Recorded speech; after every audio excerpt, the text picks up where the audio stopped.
Está no ar mais um Pode Acelerar. Olha, eu já trouxe muita gente que eu admiro aqui, mas é a primeira vez que eu trago um dos meus mestres. Um dos caras que mudou a minha vida, impactou a minha história, ajudou a moldar quem eu sou e, consequentemente, a moldar o que eu faço e os resultados que eu tenho.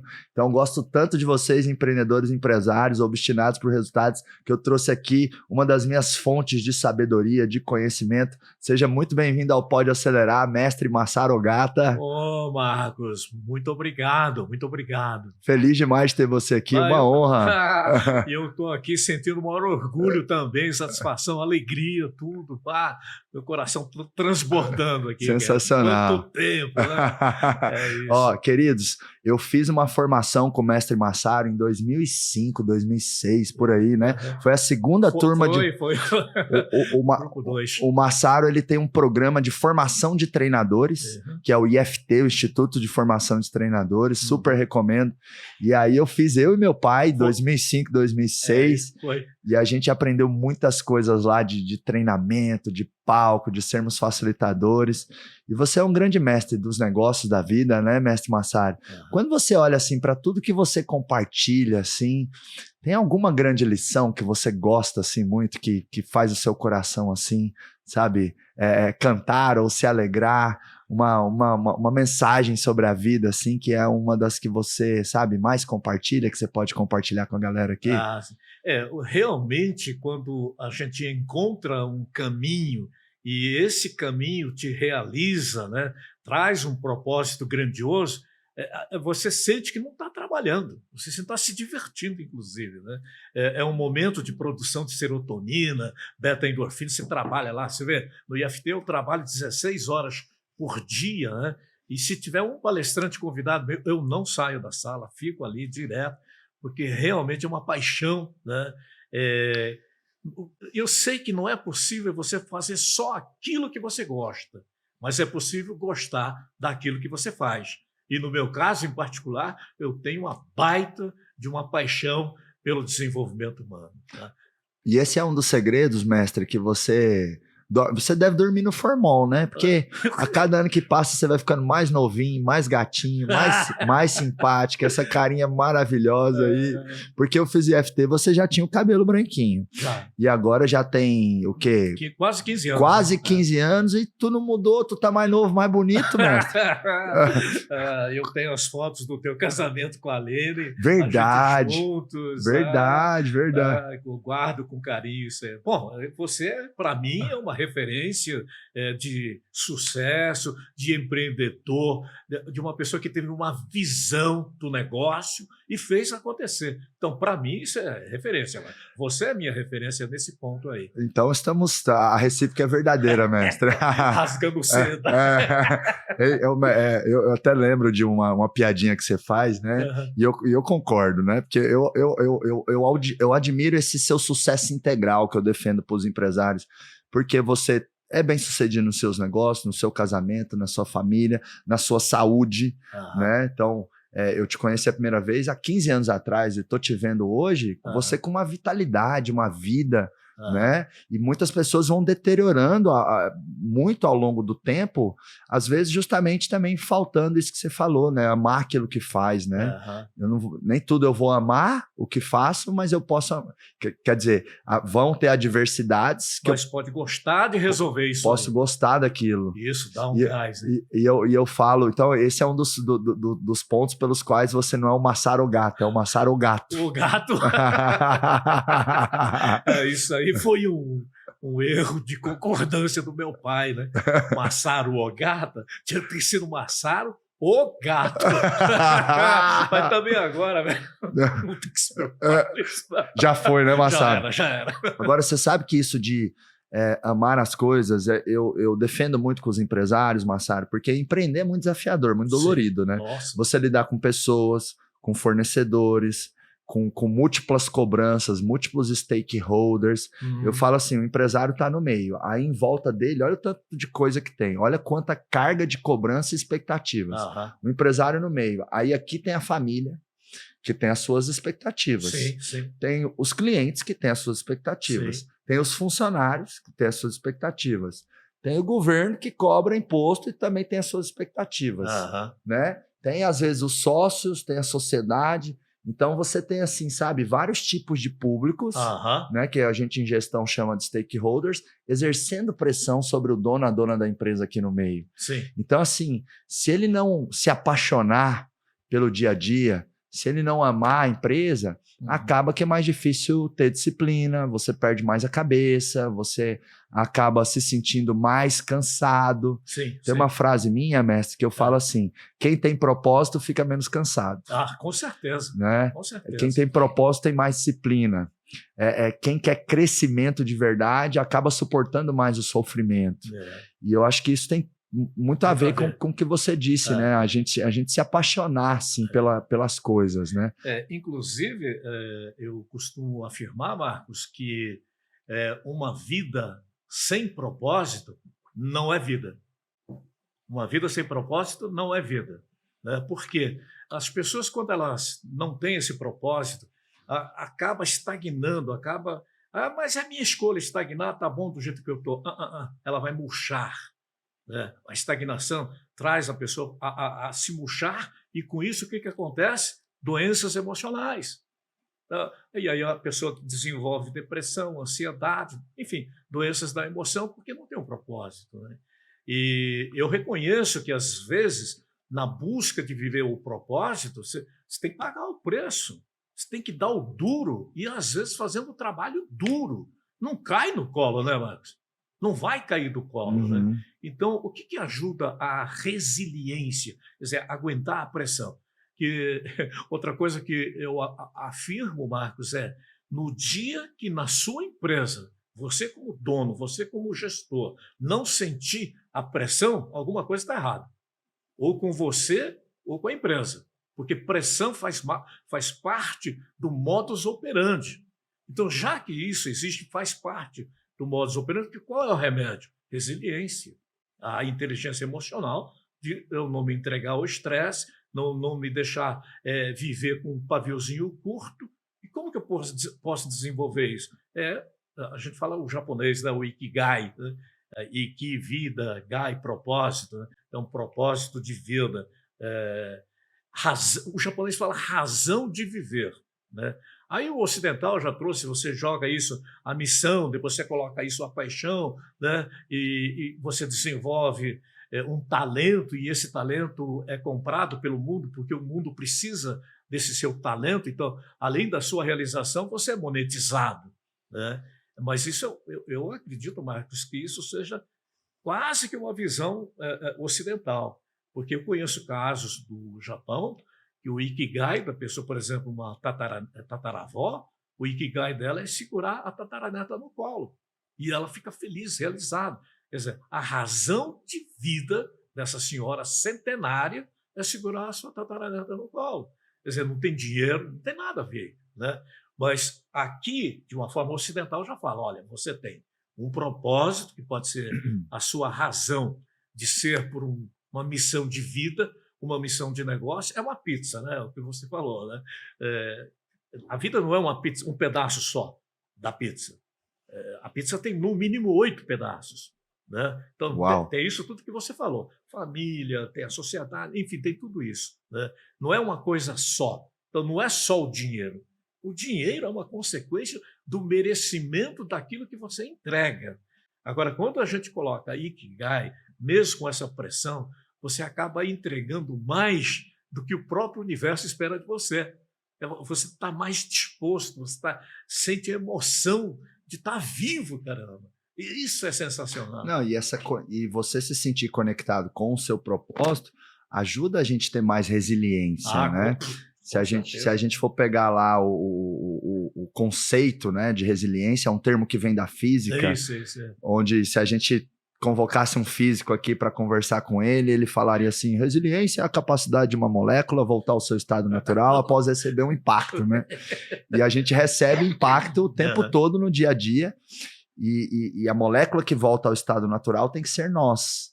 E quando você tem uma visão de longo prazo, porque não tem como você ter visão de longo prazo sem se sentir fazendo algo que você ama, sem estar conectado com o seu propósito. É isso. Então, geralmente, a nossa visão é de curto prazo quando a gente está fazendo algo só por dinheiro ou quando a gente está fazendo algo de uma forma mais superficial, vamos dizer assim, né?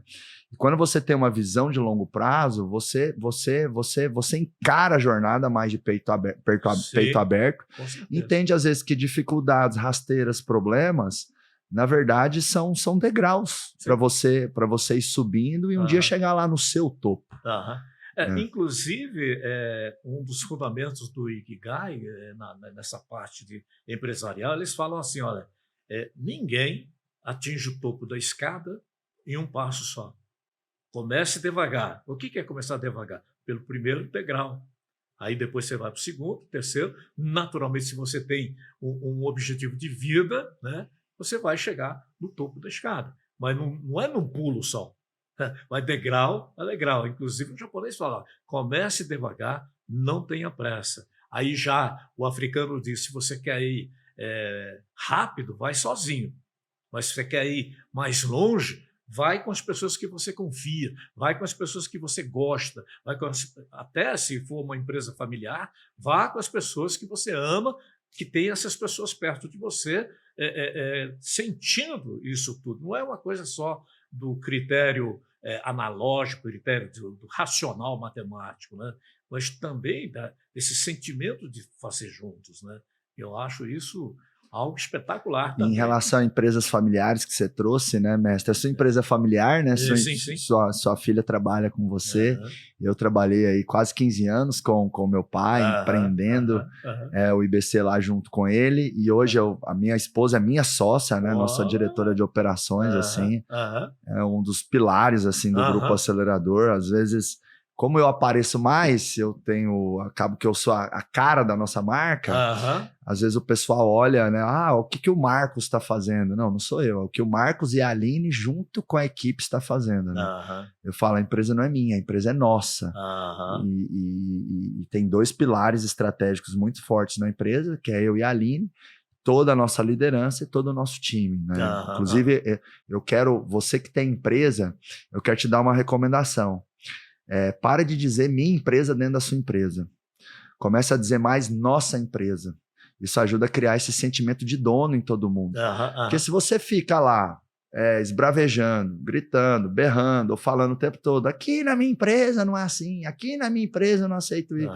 Olha a mensagem que você dá o tempo todo, a empresa é minha. Então as pessoas... ficam se sentindo excluídas. Exato, e as pessoas vão falar, se a empresa é do cara, se a empresa é dela, então eu vou fazer mais ou menos. Agora, quando você faz as pessoas de alguma forma sentirem... né? Exato, a empresa é minha também, nós estamos aqui juntos nesse negócio, eu tenho um sentimento de dono, o que acontece? As pessoas vão se responsabilizar mais. Com certeza. Então pare de dizer a empresa é minha e comece a dizer a empresa é nossa. Elimina do seu vocabulário isso, a empresa é minha, aqui na minha empresa, não, aqui na nossa empresa, o nosso resultado. Então, menos singular e mais plural, menos eu e mais nós. Faz sentido isso, mestre? Se faz. E eu sou apaixonado nas empresas familiares. Eu sei que muita gente fala mal, né? Tem até uma frase assim que eu não concordo muito, que é, não contrate quem você não pode demitir. Por que eu não concordo com essa frase? Primeiro, todo mundo é demitível. Sim. Até o Steve Jobs foi demitido lá da Apple. Imagine você. Ele fundou. Então, não tem essa. Não é porque você trouxe uma esposa, ou um filho, ou um cunhado, ou um primo, que ele não pode ser demitido. Se tiver um baixo desempenho, tem que ser demitido. Eu falo para a Aline, um dia se eu não estiver atendendo as expectativas do meu cargo dentro da empresa, que venha alguém melhor. E ela também, eu falo para ela assim, se você não se desenvolver enquanto diretora e não acompanhar o crescimento da empresa e não ir criando competências e um dia a gente precisar ter um vice-presidente que vai ficar em cima de você, ou um CEO que vai tomar o meu lugar e eu vou para um conselho, tá tudo bem. Né? Porque o que importa não é o quanto a gente manda dentro da empresa, o que importa é o lucro que a empresa está dando e o impacto que ela está gerando na vida das pessoas. Então a gente tem que primeiro entender isso, que qualquer um, né? Claro que com maturidade e profissionalismo, essa pessoa pode ser remanejada ou desligada. Então, ninguém é indemitível, vamos dizer assim. Então, isso já coloca por água abaixo essa frase aí no contrato, que você não pode demitir. E outra coisa, assim, às vezes, um familiar é uma boa opção. Nem sempre, não. É mais delicado você contratar um familiar? Com certeza. O que acontece é que as empresas contratam familiares pelos motivos errados, Massaro. Que é assim, o meu primo ele tá precisando de um emprego, tadinho. Deixa eu dar uma oportunidade para ele. E aí eu quero te dizer que a sua empresa não é um cabide de emprego como se fosse uma instituição pública. É verdade. Agora, você tem um primo esforçado, terminando a faculdade de marketing, você tem uma vaga de estágio no marketing, tem sentido aquela contratação? Por que não? Por que não? E aí é importante também, quando você traz um familiar, ter um forte alinhamento de expectativa, Massaro. Então, dizer assim, olha, você é meu primo, meu cunhado, meu irmão, minha esposa, minha mãe, enfim, você tem que entender que aqui dentro você vai ser mais cobrado ainda. Você tem que dar mais o exemplo ainda. Não é porque a gente tem alguma conexão de algum vínculo sanguíneo que a empresa vai pegar leve com você. Pelo contrário. Vai exigir mais. Vai exigir mais. Então, eu vejo que hoje a Aline me exige mais. Se eu fosse o diretor executivo, o CEO da empresa, sem ser o marido dela, ela me cobraria menos. Como eu sou marido dela, ela me cobra mais. Ela me exige mais. E tá certo. Por quê? Porque eu também exijo dela. Porque a gente quer a equipe percebendo o seguinte: o Marcos tá onde tá, porque ele tem competência. A Aline tá onde tá dentro da empresa, porque tem competência.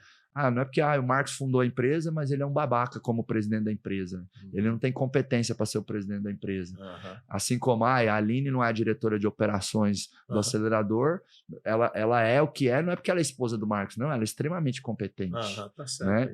Inclusive a Aline, ela é melhor do que eu comportamentalmente, Massaro, ela é mais completa, porque ela sabe lidar bem com os números, ela sabe lidar bem com as pessoas, ela é muito contextual, ela sabe tomar decisão, ela tem jogo de cintura, ela só ainda não tem o repertório corporativo e a bagagem empreendendo que eu tenho, porque eu estou empreendendo há 16, 17 anos e ela tem 3, 4 anos.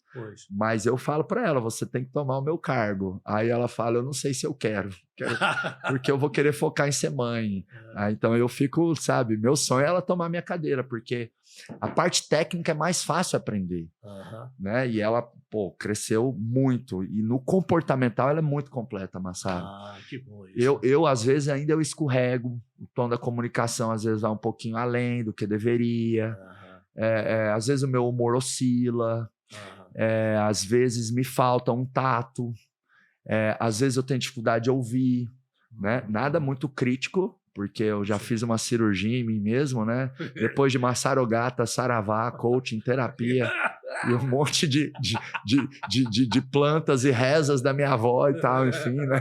Eu dei uma desentortada, sabe, Massaro? Mas a Lilica, ela é muito, muito completa, legal. Né? Como que você vê essa questão das empresas familiares, Massaro? Então, primeiro, eu acredito que não é só a empresa familiar, média empresa, para mim é empresa, né? E como você colocou, às vezes tem esse aspecto sanguíneo na questão, mas se todos eles estiverem comprometidos na mesma missão e visão, né? Olha, para mim tem tudo para crescer e fazer diferença no mercado, né? Eu vejo isso com muito bons olhos. Talvez assim, hoje, a área que mais está empregando pessoas, né? Na medida que uma empresa familiar ela cresce só um pouquinho, ela já precisa de mais gente. Exato. Né? Então, se está precisando de mais gente, está melhorando a economia do país. Total. Porque está fazendo o dinheiro rodar. Né? Então, a empresa familiar tem sabe, essa coisa de realmente servir o Brasil, né? O nosso país. Total. Total. Agora, quando você falou sobre comprometimento, a empresa é minha, a empresa é nossa, tá certo isso. É até uma questão de filosofia, né?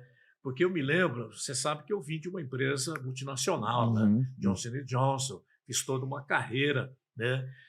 Até chegar no nível da diretoria, mas quando eu ia chegar no nível da diretoria, eu negociei a minha saída para montar o meu instituto, né, que foi onde eu comecei, mas isso é coisa de 30 e tantos anos atrás. Mas eu tenho uma memória, Marcos. Quando eu conversava com os meus colaboradores, eu falava assim, a nossa empresa, né, e eles falavam, ele ia puxar saco. Antigamente eu usava essa linguagem. O cara ia puxar saco. Puxar saco, não, nós temos que fazer essa empresa dar lucro Porque o nosso acionista, ele não vai injetar dinheiro se a gente não der lucro, cara. O que eles enxergam é lucro. Mas se você dá o lucro, eles injetam mais dinheiro, eles investem mais dinheiro. Então a empresa é nossa, porque quanto mais dinheiro a gente faz para eles, eles vão botar mais dinheiro aqui dentro. Nós vamos lançar mais produtos, nós vamos entrar em mercados que não entramos ainda, que exige pesquisa, que exige, sabe? Então a empresa é nossa, não é falar assim, mas a minha parte eu já fiz. Não existe isso. Todos nós temos que fazer a mesma coisa, ter a mesma visão, sabe? Talvez até a mesma ambição da empresa, sabe? Compartilhar com isso, porque se a empresa vai bem, os funcionários vão bem, caramba. Total, né? Se a empresa está crescendo, cria promoções, implanta benefício, oportunidades de carreira. Tem até uma provocação que eu ensino os empresários a fazer, Massaro, com a equipe, que é assim, porque às vezes o funcionário escuta isso e ele pensa, não, mas a empresa não é minha, não estou no contrato social, não participo do lucro. E aí, o que o empresário pode fazer? Chega na sua equipe e fala o seguinte, porque isso é realidade em 80%, 90% das empresas. Na esmagadora maioria das empresas, a folha de pagamento somada, ou seja, os salários de todo mundo combinado, aquela quantia da folha de pagamento, na maioria das empresas, é muito mais do que o lucro que os sócios botam no bolso. Olha só. Então a empresa às vezes dá 1 milhão de lucro e no ano ela teve 1,5 milhão de folha para pagar. Então, olha como toda a equipe junta tira mais dinheiro do negócio do que os sócios. Acaba pesando menos, né? Exato. Então, assim, poxa, dá para você que faz parte do time sentir a empresa é minha, porque nós juntos aqui, a empresa ela tem um centro de custo importante, que é a folha de pagamento, e esse centro de custo, às vezes, tira mais dinheiro da empresa do que o lucro dos sócios. É verdade. Outra provocação também é assim, Massaro. Existem milhões de brasileiros que batem no peito, e não tem nada de errado com isso, né? Batem no peito e falam, esse é meu time de futebol. E, pô, o cara não tá no contrato social do time de futebol. O cara não recebe nem 1 centavo a mais para torcer por aquele time. Pelo contrário, às vezes ele gasta com ingresso, gasta com camiseta, mas a pessoa vai lá e bate, é meu time, é seu time, é meu time. A pessoa chora, sabe?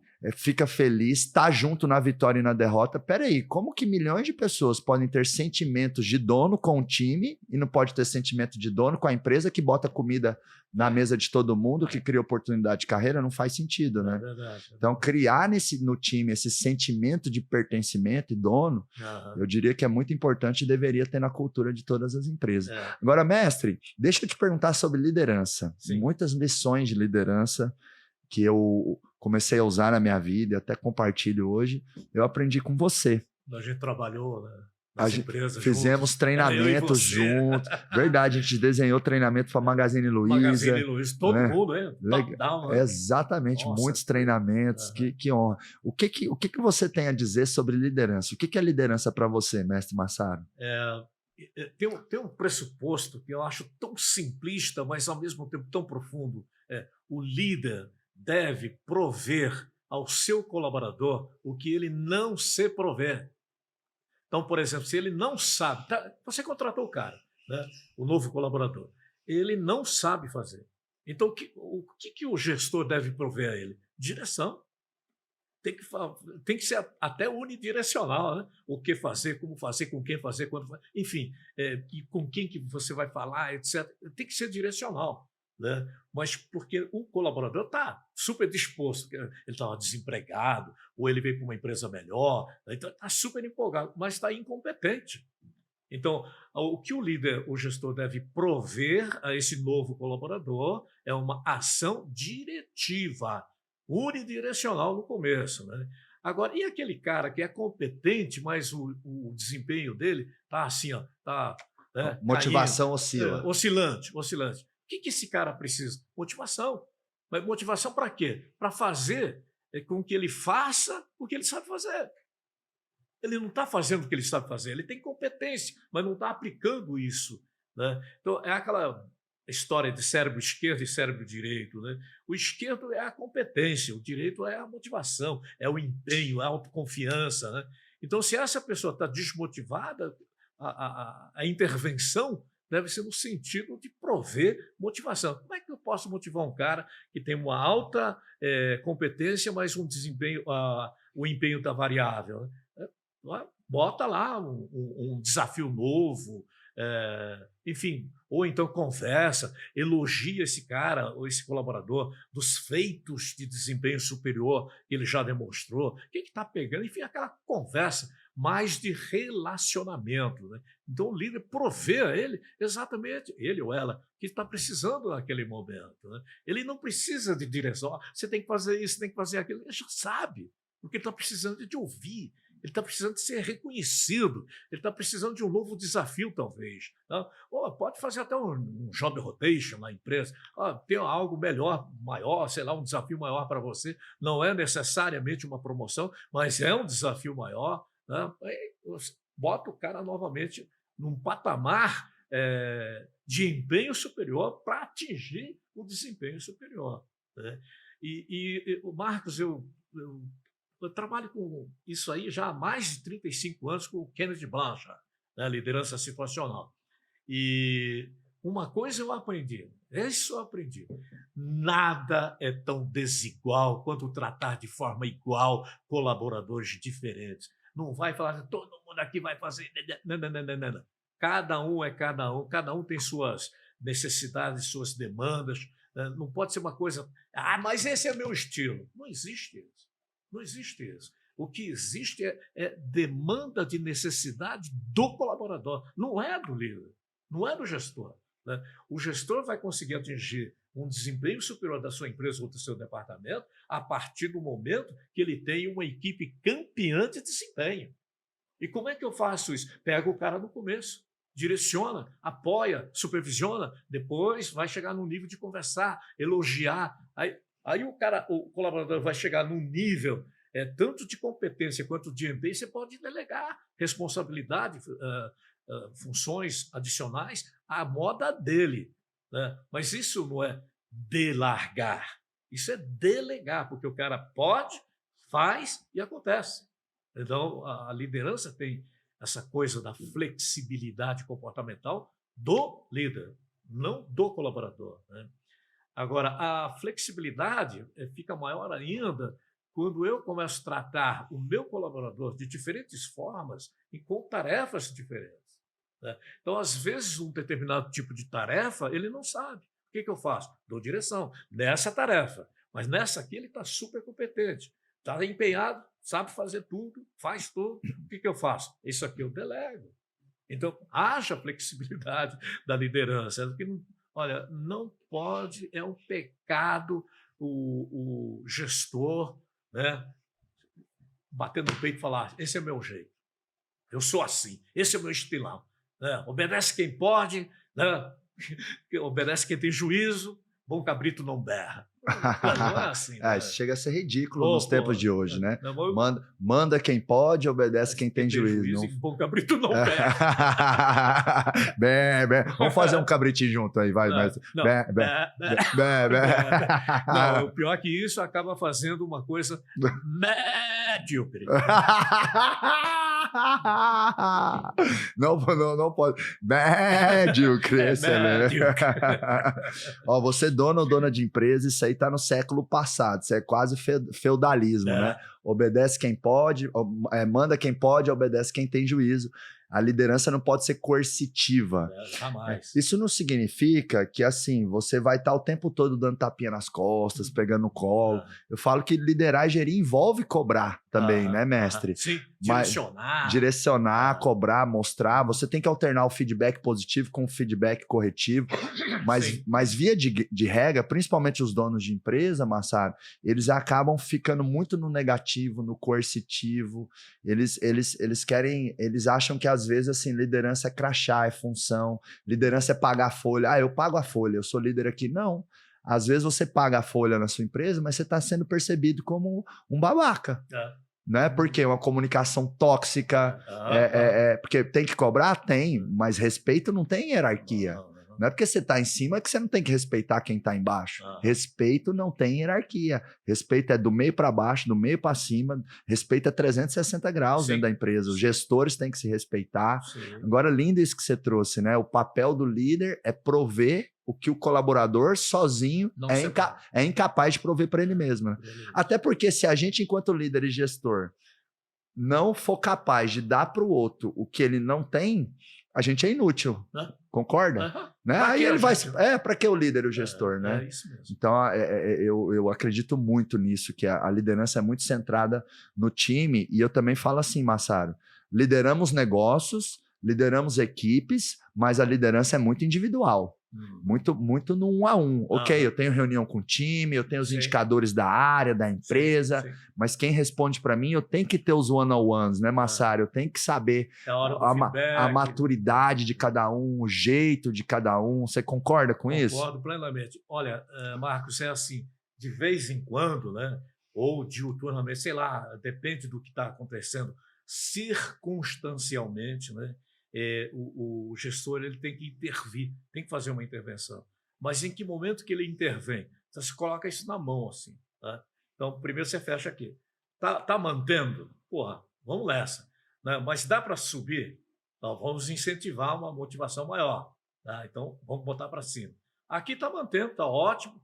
Estaria dentro da descrição de cargo, 100% de empenho, enfim, de desempenho. Está aqui. Agora, você olha a situação e está assim, para baixo. O que está acontecendo aí? Alguma coisa que está faltando, esse dedo aqui, que é o quê? Direção. Tá? Então, vamos bater um papo. O que está pegando? Quando você vai fazer uma coisa que saiu da direção, como é que você sabe isso? Através de uma métrica. Esse dedo é estranho, né? É um indicador. Não. É a média. A média. Então, você só tem a métrica através de uma média. Né? O que veio acontecer? O que era até aqui? O que faz parte? O que não faz parte? O que é desejável? O que é obrigatório? Que não está acontecendo nessa métrica. Por isso que houve necessidade de intervenção. Agora, vem esse outro aqui, que seria o dedo do compromisso. É o anelar, né? É o dedo do compromisso. Eu sempre falo assim, a responsabilidade de fazer intervenção nessa análise situacional é do gestor. A responsabilidade pela mudança é do colaborador. Essa é a diferença. Por isso que tem que ter esse dedo médio. Então, vamos repetir isso. A responsabilidade da intervenção é do gestor. A responsabilidade da mudança é do colaborador. Do colaborador. Por isso que tem o comprometimento dele, que é o dedo da aliança aqui.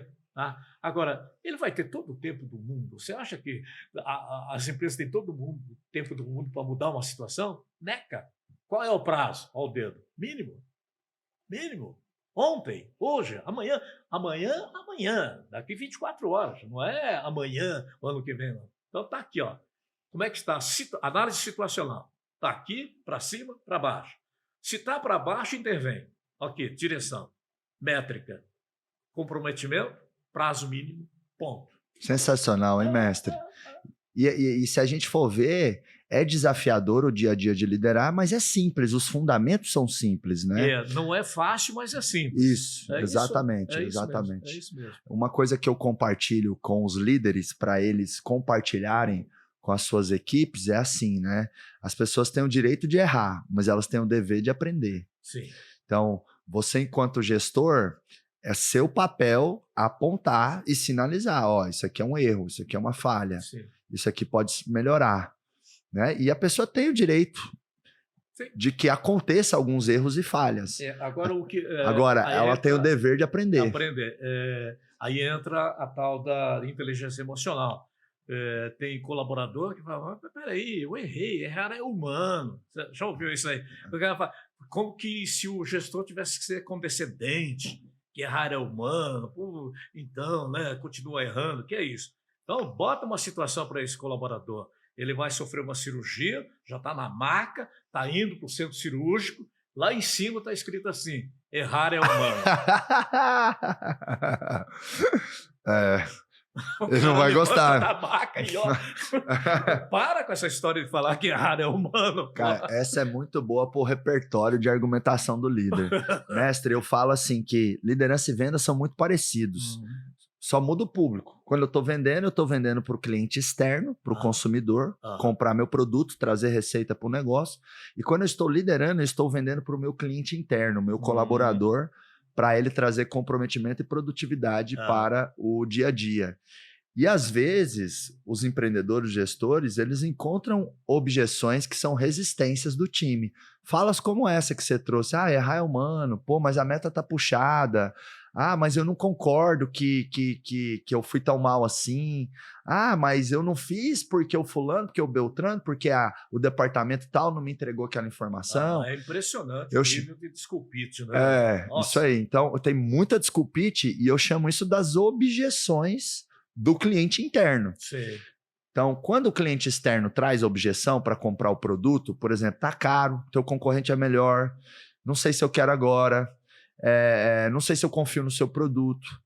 O que o vendedor faz? Ele fica de braço cruzado? Não, ele argumenta, sim. Ele mostra, ele cria motivos e ângulos de argumento para mostrar para o cliente, cara, você não está pensando certo, meu produto não é caro. Caro não tem a ver com o preço, tem a ver com retorno. Com valor. Com valor. Estou cobrando 30% a mais que o meu concorrente, mas olha aqui a minha lista de diferenciais. Então, o gestor empreendedor com o funcionário é igual. Na hora que ele bota uma resistência, uma objeção, você tem que argumentar. E às vezes é bom a gente ir criando um repertório de falas como essa que você ensinou, mestre. Né? Porque realmente às vezes o time, errar é humano. Aí você entra com uma história como essa, ajuda a quebrar a objeção, ajuda a gerar ali mais comprometimento. Uma coisa que eu ensino os líderes a usarem, né, na sua capacidade argumentativa para ir modelando a cabeça das pessoas, que eu acho que enquanto líderes e gestores somos educadores, né? A gente tem que ir educando. Eu acho que, de alguma forma, toda empresa que quer crescer tem que ser uma escola que forma líderes e gestores e que forma bons colaboradores. Sim. E aí, nesse processo de educar o time, eu vejo que é muito importante você saber o sonho de cada um. Sim. E eu chamo isso de usar o sonho da pessoa a favor dela. Às vezes a gente já ouviu assim, né? Usar o sonho da pessoa contra ela. Mas não é contra, é a favor. Porque na hora que o colaborador está desmotivado, não está entregando o melhor que ele pode, em primeiro lugar, ele está ferrando ele. Ele próprio. Ele não está ferrando a equipe nem a empresa. Porque às vezes as pessoas pensam, vou boicotar. Não vou fazer pelo gestor, não vou fazer pelo dono da empresa, não vou fazer pela empresa. Mas em primeiro lugar, você não está fazendo por você nem pela sua família.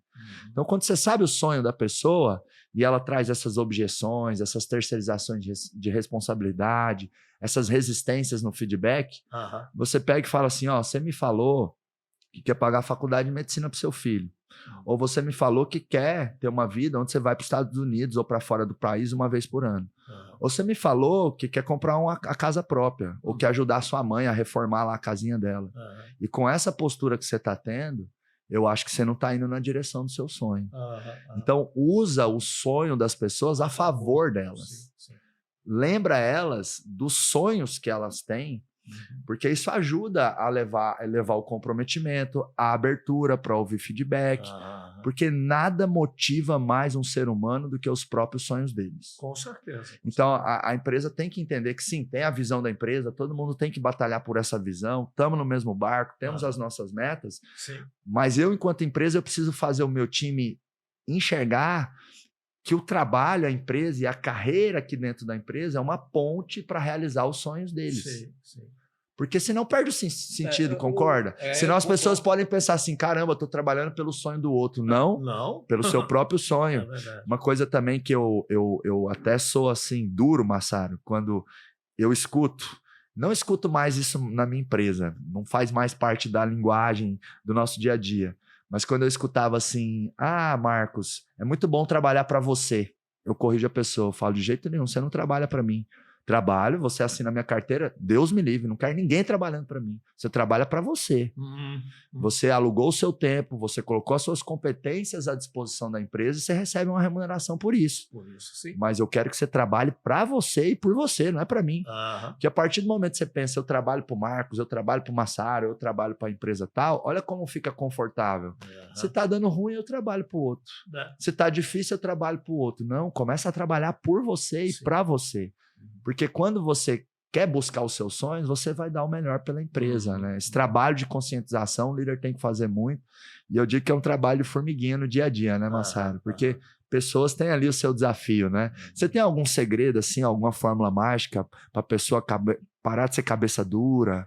Ou alguma coisa assim, para o ser humano se ajustar, parar de escorregar nas cascas de banana, que às vezes eu tenho vontade de subir lá no heliponto do meu prédio com a pessoa e jogar ela lá de cima, Massaro. Tá parecendo aquela história que tinha um sapo do lado de cá do rio, né? E o escorpião me leva do lado de lá, você salva a minha vida. Aí o sapo falou assim, não, mas aí você vai me picar e eu vou morrer. Não, mas eu tenho um comprometimento com você, que eu não vou te picar, você vai salvar a minha vida. Aí o sapo concordou e levou ele para outra margem, porque do lado de cá não dá para picar. Aí quando estava chegando, o sapo falou para o escorpião, chegamos, pode pular daí que você está salvo. E o escorpião mordeu, picou, o sapo morreu, mas antes de morrer, o sapo olhou para o escorpião e falou assim, pô, você não tinha se comprometido, você não disse que não ia me matar, mas me matou? Por quê? Aí o escorpião falou assim, faz parte da minha natureza. Olha, que escorpião, filha da... Então tem gente que é assim. Que essa é da minha natureza, e não muda, o cara não muda. Você fala. Então o detalhe, às vezes, é pela dor. Eu gosto de assistir a palestra do Bruno Adriano, da minha equipe. Ele fala sobre a denominação das palavras. Vendedor. Vendedor vende o quê? O alívio da dor. Por isso é vendedor. O realizador, o que ele é? Ele realiza as coisas através da cura da dor.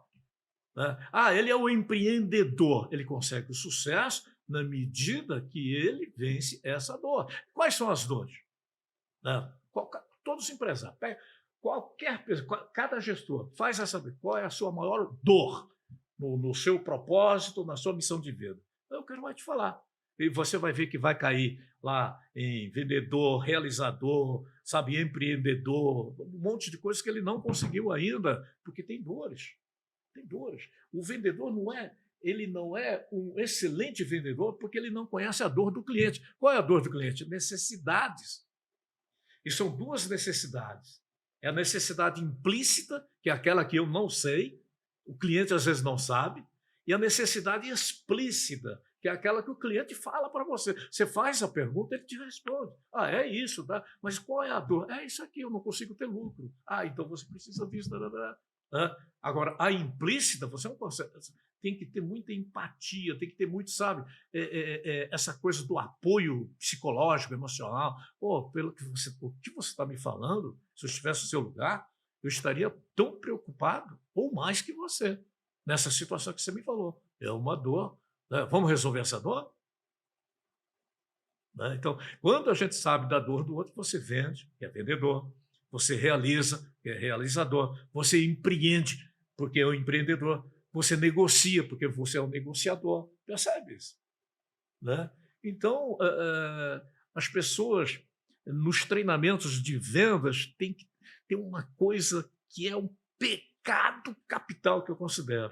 Ele recebe uma objeção e já tosca logo um questionamento. Mas isso aqui está caro. Está caro em função de quê? Comparado ao que o senhor está me falando que é caro. Já vai dando porretada no cara.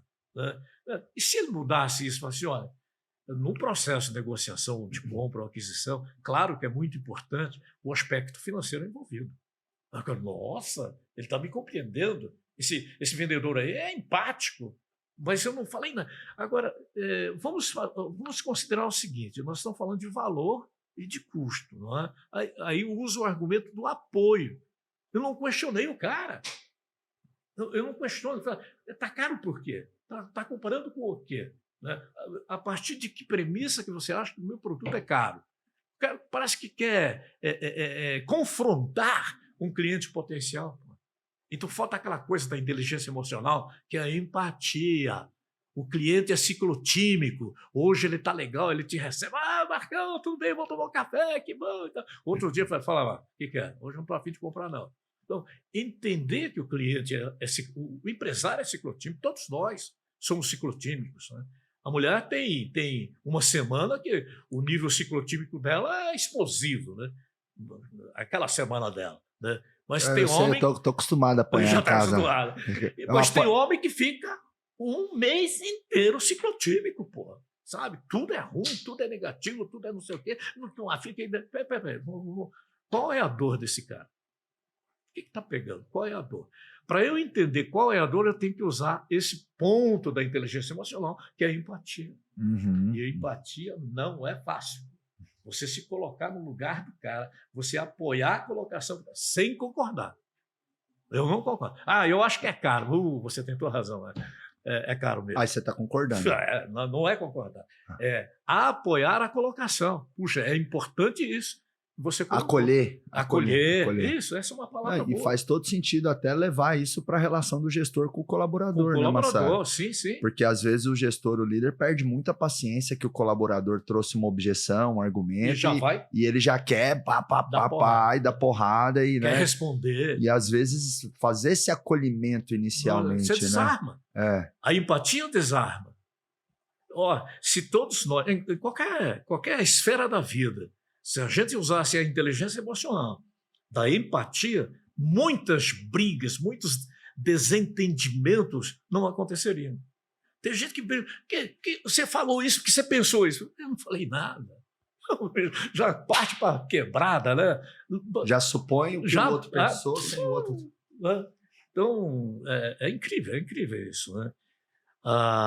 Então, olha, quando eu falo de inteligência emocional, está aplicado às empresas, à gestão, né? O primeiro é autoconhecimento, que é isso que a gente, né, fala bastante, você fala bastante no acelerador empresarial, com muita profundidade, que é o autoconhecimento. Se você não se conhece, como é que fica? Né? Então tem que conhecer suas fraquezas, mas também, e muito, as suas fortalezas.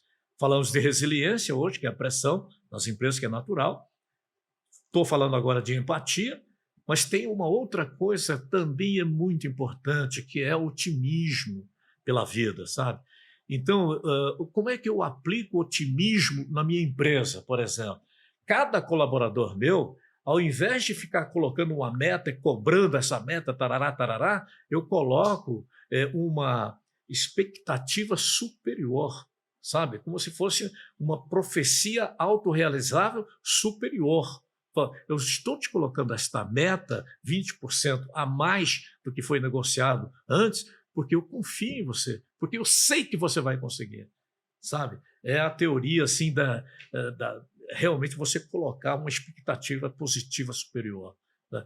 E a pessoa se sente elogiada, ela se sente reconhecida quando você fala assim, eu tenho certeza com a sua capacidade, e não estou manipulando esse cara, estou dando fato. Olha, aqui você tinha isso, você veio para isso, agora eu estou te dando esse desafio. Eu tenho certeza que você chega lá. Então, isso é otimismo pela vida, né?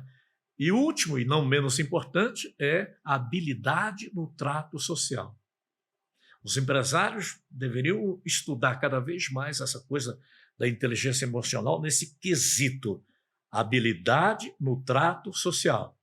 Tem que gostar de gente. Se não gosta de gente, vai ser coveiro. Não tem nada com coveiro. Mas defunto não chia, defunto não chega atrasado, defunto não tem TPM, sabe? Então, não gosta de gente, vai gostar de defunto. Não, às vezes eu também faço a provocação que lidar com pessoas é tão difícil, gente é tão difícil, a vida é tão difícil. Aí eu falo assim, eu vou te dar a solução. A pessoa me dá, morre. Morreu, acabou. Não tem que mais lidar com pessoas, não tem que mais lidar com dramas, não tem, né? Ou a pessoa, nossa, tô envelhecendo, tal, enfim, que triste e tal. É só morrer para de envelhecer. É bem óbvio. Chegaram para um cara centenário, né, um velhinho, O senhor tem mais de 100 anos, qual é o segredo seu de viver tantos anos assim? O velhinho respondeu, é só não morrer.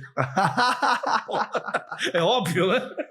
Só que tem uma coisa, no nosso nível empresarial, o óbvio só é óbvio para olhos treinados. Por isso que tem que fazer, por exemplo, o acelerador empresarial.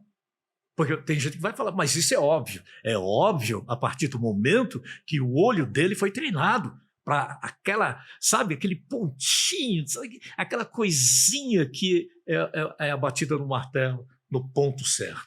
Não, e essa frase também traz a importância de dizer o óbvio para as pessoas no dia a dia.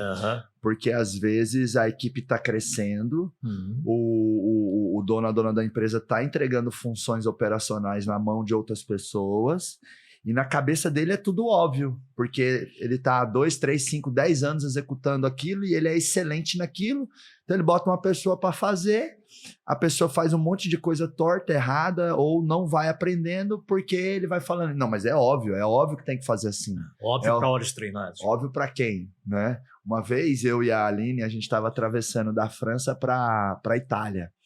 A gente desceu em Paris, depois fomos para Nice e a gente fez aquele roteiro da Costa Azul, ali na França, né?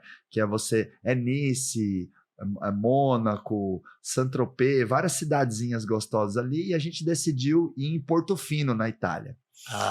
E aí, atravessando da França para a Itália, a gente chegou no pedágio da travessia, no cross-border ali entre as duas fronteiras. Aí tinha uma máquina para pagar, para subir a cancela para você passar com o carro. Estacionamos o carro, Massaro. E aí eu olhei para aquela máquina, escrito tudo em italiano. Olhei para a Aline e falei, amor, como é que paga isso aqui? Não tem, você não conseguia entender aonde que pagava ou falava tal. Tinha uns buraquinhos, mas tudo buraquinho pequeno.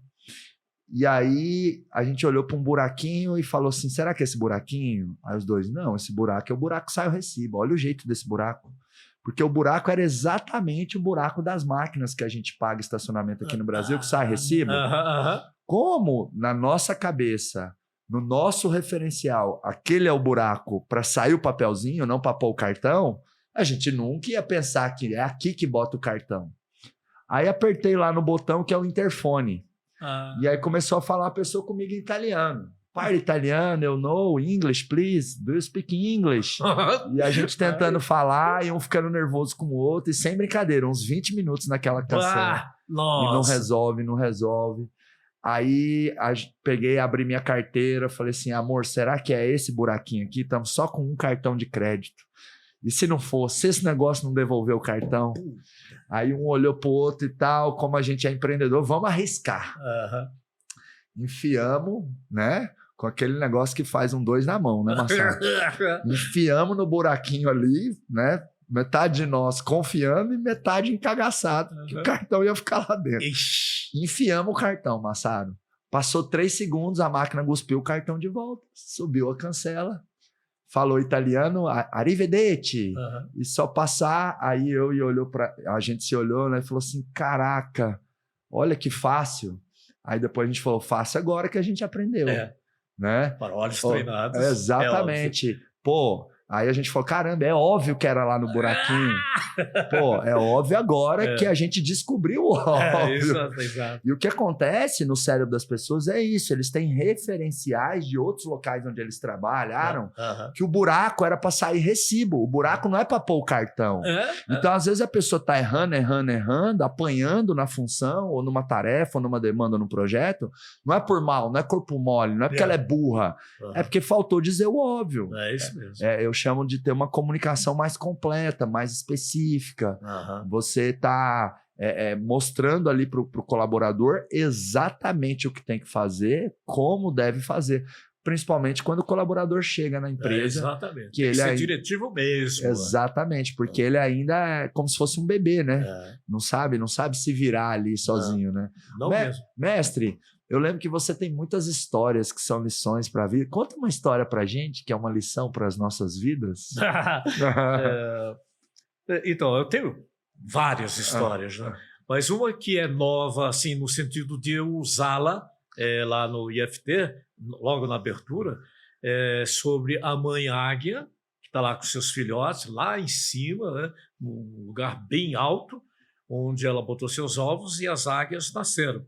Mas elas foram crescendo e chegou o momento de a águia pegar esses filhotes e jogar abismo abaixo. Então é um misto de amor, né, e de dor a mãe águia fazer isso. Pegar seus filhotes que até ali estavam, como é que é? Na zona de conforto, vai jogar no precipício. Mas ela tem que fazer. Porque, afinal de contas, as águias foram feitas com o desígnio de voar. A águia que não voa, não serve. Então, ela, na sua missão, né, ela pega, então joga essas águias para o precipício. E na medida que essas águiazinhas vão caindo, seus olhos ficam cinzentos, porque é medo. Mas na hora que elas levantam a cabeça e vê a linha do horizonte, com o sol batendo ali na linha do horizonte, seus olhos ficam dourados. Aí elas abrem as asas e voam, sabe? Voam, porque este é o desígnio de todas as águias. Se não voar, não serve, não veio para a missão. Então, às vezes, uma pessoa veio aqui para o acelerador empresarial. Às vezes nem ela saiba como é que veio parar aqui, né? Se ela foi empurrada porque estava com problemas financeiros lá na empresa, estava com problemas de gestão com o colaborador, enfim, ela pode ter sido empurrada para estar aqui. Mas outras pessoas vieram voando, porque sabem que aqui vai ter o quê? Um up, né? Um up de resultados. Vai fazer em 1 ano, ou menos que isso, coisas que demoraria 5 anos para fazer. Então, ela voou para cá. Essa é uma história que eu gosto de contar. Eu não sei como é que você veio aqui, mas eu tenho certeza que você veio no ninho certo, no local certo. Que legal. Aí você fala assim, então sejam bem-vindos. Sensacional, Massaro. Porque tem gente que só empurrando para vir aqui, né? Uhum. E não é nem negócio do investimento, é amarrado, né? Mas tem pessoas que sabem que para voar, tem que voar, tem que abrir as asas. Tem que sair da zona de conforto, sim, né? Sim. Não vai ficar no ninho, por exemplo. E nós, seres humanos, é incrível como a gente é apaixonado na zona de conforto, né? A gente gosta do banho quente, apesar do banho gelado ser mais saudável. Sim. A gente gosta da pizza, do refrigerante e do açúcar, apesar da salada ser mais saudável. A gente gosta de sempre estar com as mesmas pessoas, apesar de que são com novas pessoas que você às vezes vai expandir networking, expandir horizontes, né? A gente sempre gosta de ouvir as mesmas músicas, apesar de que é com as novas músicas que você vai criar novas conexões neurais, enriquecer seus repertórios. Então, assim, nós seres humanos, a gente é biologicamente muito programado para a zona de conforto. Alta performance, para mim, é você gerenciar a sua própria biologia. Então, é você sair desses gatilhos automáticos e fazer só o que você gosta e só o que é confortável e só o que é prazeroso no curto prazo. Então, alta performance é você trocar o curto pelo longo prazo. Então, eu abri a minha empresa. Eu vou pagar o preço, vou me sacrificar durante 1, 2, 3, 4, talvez 5, talvez 7 anos. Sim. Mas é aquela coisa, sacrifícios temporários, benefícios permanentes. É isso. Poxa, a recompensa quando vem é para sempre. Exato. Comecei a cuidar da minha saúde. Não é na semana que vem que eu vejo uma melhoria no meu corpo, no meu humor, enfim. Mas se eu insistir naquele processo, se a atividade física fazer parte do meu repertório de hábitos depois de 1 ano, eu vou ver vários benefícios. Muitos benefícios. Às vezes, uma nova habilidade que eu quero desenvolver, eu tinha muita dificuldade com números, com planilha de Excel. E aí, na zona de conforto, eu falava assim, eu odeio número, não me mostre um Excel. Me dá um tapa na cara, xinga minha mãe, mas não põe uma planilha na minha frente. Eu sei vender, eu sei tocar vendedor, mas número eu odeio. Quando eu comecei a mudar aquilo que eu falo, comecei a perceber que, poxa, a empresa está crescendo, eu tenho que aprender a olhar para números, eu tenho que estruturar os indicadores. Tudo bem, não vou ser um ninja do Excel, mas, uma fórmula simples. Muitas vezes hoje eu abro o Excel, vou colocando números e tal, brincando com cenários para tomar uma decisão. Então, quando eu me desafiei a sair da zona de conforto, a fazer mais conta de cabeça, a mexer no Excel, sabe, não, vamos fazer a reunião ali financeira, vamos olhar o DRE da empresa, vamos olhar os indicadores. Eu incorporei um novo repertório E hoje eu lido muito bem com números. Eu sou muito bom de indicadores. Eu sei ler um balanço patrimonial, sei ler um DRE. Se eu ficar só no ninho da zona de conforto, eu sou um cara comercial. É que nem aquele empreendedor que, eu não gosto de pessoas.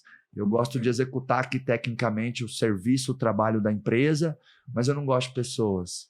Então, assim, você precisa fazer aí como a mamãe águia, né? Só que como adulto, a gente não tem mais a mamãe para fazer por nós. É a gente que tem que se empurrar do penhasco. Tem que abrir a asa e voar. Exatamente. Tá certo. Mestre, esse microfone acabou de ganhar um superpoder aí, que milhões de empresários vão ver vão ouvir a sua próxima mensagem, 1, 2, 3 minutos, alguma fala aí com o microfone amplificado por Papai do Céu. Uma mensagem para milhões de empresários. Qual que é a mensagem?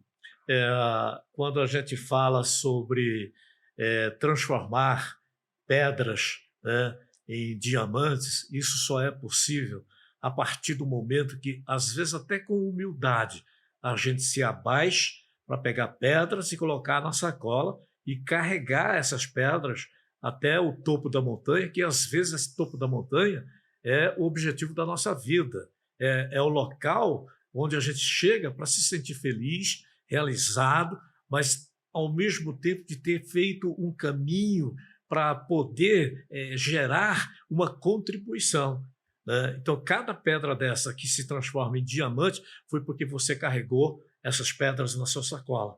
Não importa o sacrifício, que foi o peso, mas quando você chegou no topo da montanha, que é a sua meta, é o seu objetivo, é o seu sonho que está sendo realizado, se transformaram em diamantes, tá?